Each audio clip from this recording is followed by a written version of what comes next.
నమస్తే, welcome to our channel. నేను మీ పద్మావతి. ఈరోజు మనతో పాటు ప్రముఖ ఆధ్యాత్మికవేత్త, జ్యోతిష్య బ్రహ్మ, వాస్తు పండితులు బ్రహ్మశ్రీ ఉమామహేశ్వర సిద్ధాంతి గారు ఉన్నారు.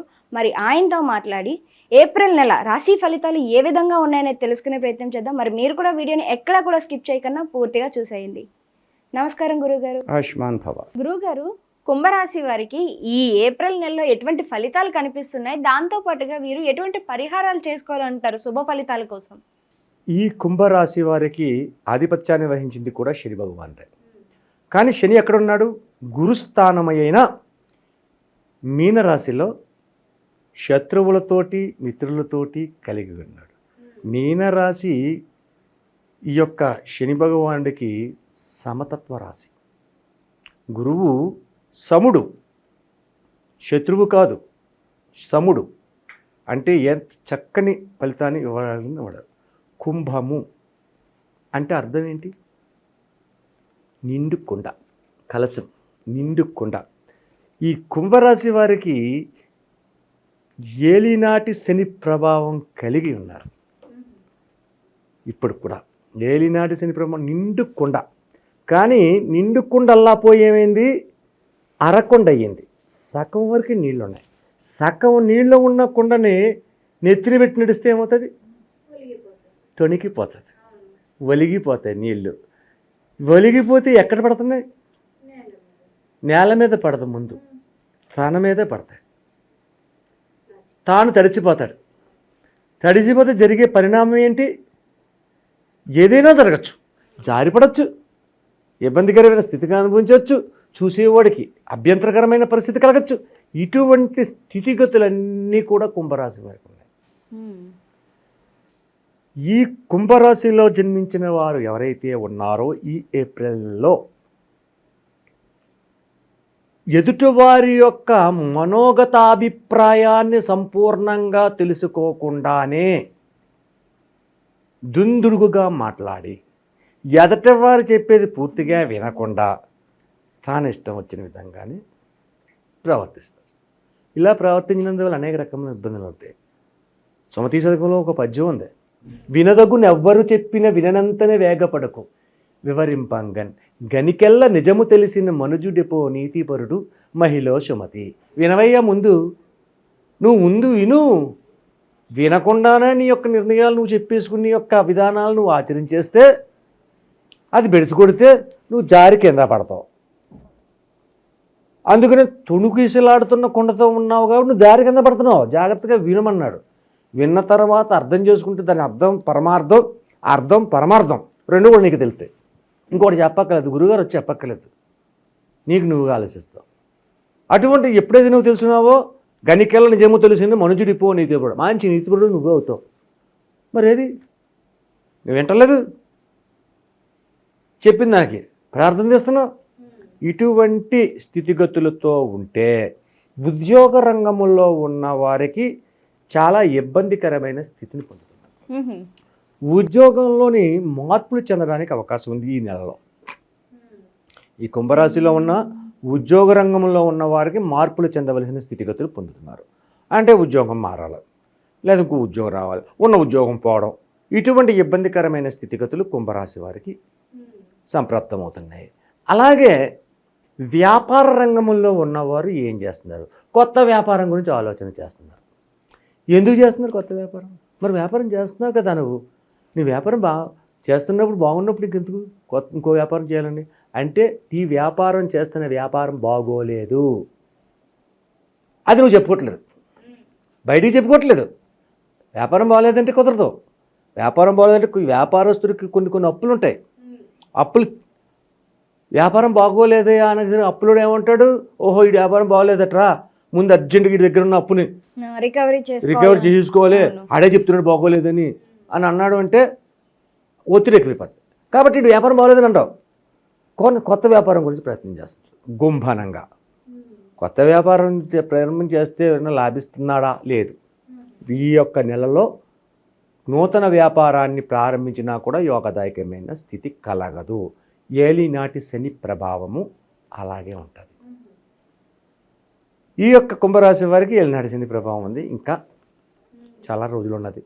ఇబ్బందికరమైన స్థితిని పొందుతున్నారు కాబట్టి అటువంటి ఉంది. ఇక వివాహ విధానాలు ఆచరించాలి, వివాహాలు చెయ్యాలి, వివాహం గురించి ప్రయత్నం చెయ్యాలి. శ్రీరామనవమి వెళ్ళిన తర్వాత వివాహ ప్రయత్నాలు చేయండి. అది కూడా వివాహాల్ని కూడా శ్రీరామనవమి రోజు నాడు శ్రీరామ కళ్యాణాన్ని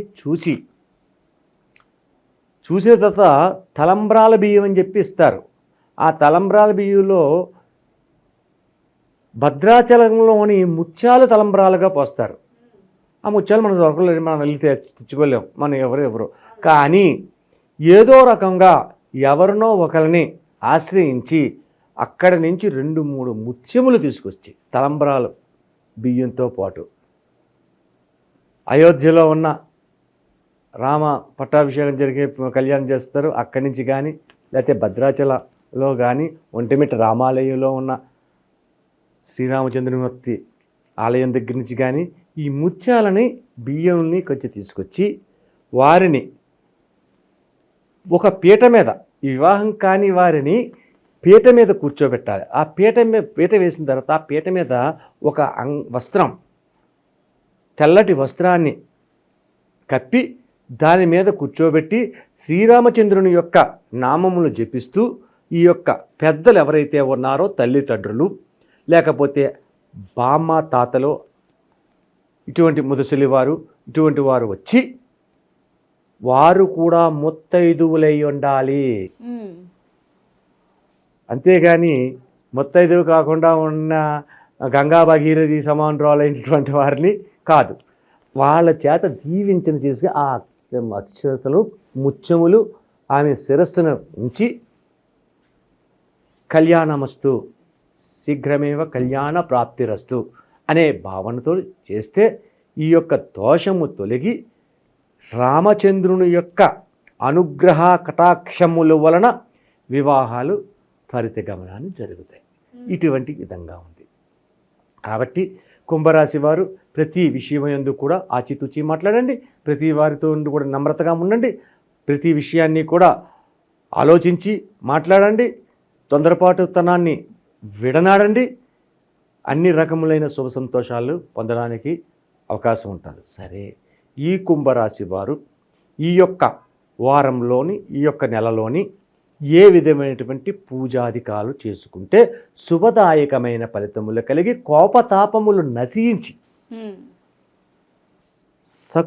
సకృచ్ఛమైనటువంటి ఆలోచనలు కలిగి విధి విధానాలను సక్రమంగా నడుపుకోవాలి అనుకుంటే చేయవలసినది ఏంటంటే శివతత్వ విధానాన్ని అవలంబించాలి. వీళ్ళు కూడా శివతత్వ విధానాన్ని అవలంబించి కాశీ క్షేత్రం నుంచి వచ్చిన శివాలయాలు ఉంటాయి మనకి. అంటే కాశీ క్షేత్రం నుంచి వచ్చిన శివాలయం ఉంది అంటే శివాలయం గర్భగుడిలోకి మనం వెళ్ళొచ్చు. మామూలుగా ఉన్న శివలింగాలు అయితే గర్భగుడిలోకి ఆహ్వానం ఉండదు, మనకి గర్భగుడి బయటే ఉంటాం, పంతులు గారు మాత్రం వెళ్తారు. కాశీ క్షేత్రం నుంచి వచ్చిన శివాలయంలోకి అయితే గర్భగుడిలోకి ప్రవేశించవచ్చు ప్రతి వాళ్ళు కూడా. మనంతరం మనం లోపలికి వెళ్ళి మనం అభిషేకం చేయొచ్చు, పంతులు గారు మంత్రాలు చదువుతుంటాడు, అభిషేకం చేయొచ్చు. అటువంటి ఆలయంలోకి వెళ్ళి కాశీ క్షేత్ర నివాసంచ కాలభైరవ దర్శనం ప్రయాగే మాధవం దృష్ట్వా ఏకబిల్వం శివార్పణం. కాబట్టి ఒక బిల్వ తీసుకెళ్ళి ఆ బిల్వ అభిషేకం చేసిన తర్వాత ఆ బిల్వాల్ని అక్కడ స్వామివారికి అర్చన చేయించి ఆ తర్వాత మల్లె పువ్వులు, ఏప్రిల్ నెలలో మల్లె పువ్వులు దొరుకుతాయి, మల్లె పువ్వులతోటి దండని ఎవరైతే భక్తులు వెళ్ళి చేస్తున్నారో వారే దండ అల్లాలి. ఆడవాళ్ళు, మగవాళ్ళు చేస్తున్నారు, మగవాళ్ళు కూడా అల్లచ్చు, అల్లకపోయినా ఆడవాళ్ళు వెళ్ళిన దండనే వీళ్ళు వేయచ్చు. ఆ దండని మల్లె పువ్వుల దండని వేయాలి. భ్రమరాంబ మల్లికార్జున స్వామికి మల్లెపూలు అంటే మహా ప్రీతి, శ్రీశైలం. కాబట్టి ఈ మల్లెపూల దండని స్వామివారికి వేసి